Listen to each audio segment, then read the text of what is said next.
Welcome to Abuse Changes You, a podcast about what happens after the doors close, after the lies, after the silence, and after you finally leave.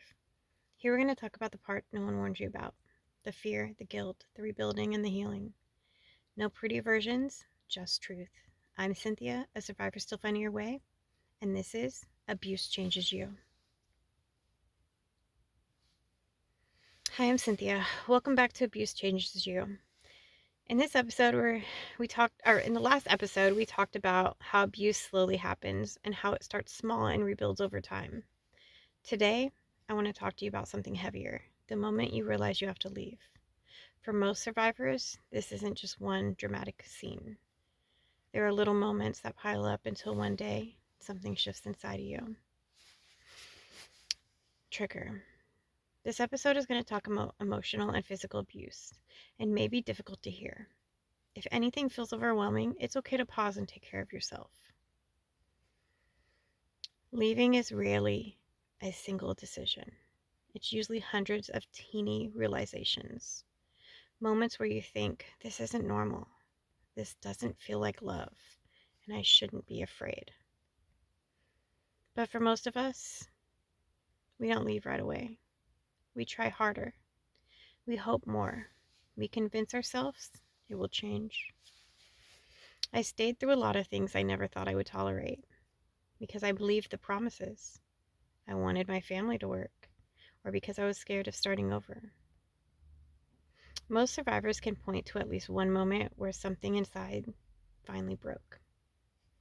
For me, it wasn't just one argument. It was realizing I didn't recognize myself anymore. I was anxious all the time, walking on eggshells, apologizing for existing. And one day I thought, if I stay, I probably won't be here much longer. There's a difference between being scared of leaving and being scared of staying. And eventually, staying felt scarier. If you're a parent, the decision to leave is even more complicated.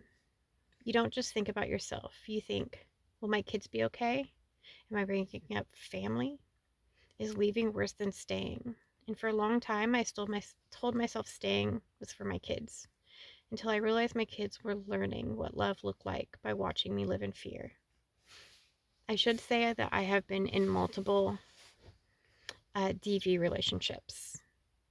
So I'm not just talking about one person. Sometimes leaving is the bravest, most loving thing you can do for your children.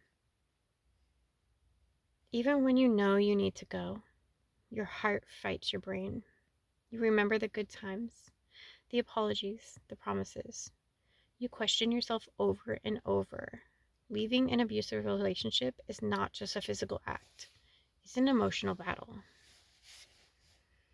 Knowing you need to leave and being ready to leave are two very different things. At some point, something inside you finally says, enough. Enough crying, enough fear, enough trying to fix something you didn't break. And that moment, whenever it happens, is powerful. If you're listening right now and you're still in the place of trying to decide, I want you to know you don't have to wait for the perfect reason to leave. Your peace is enough reason. If this episode felt close to home, help is available.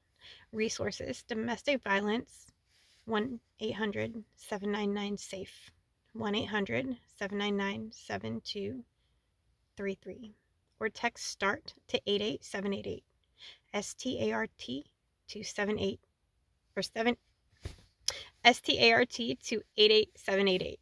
You deserve support, safety, and life without fear.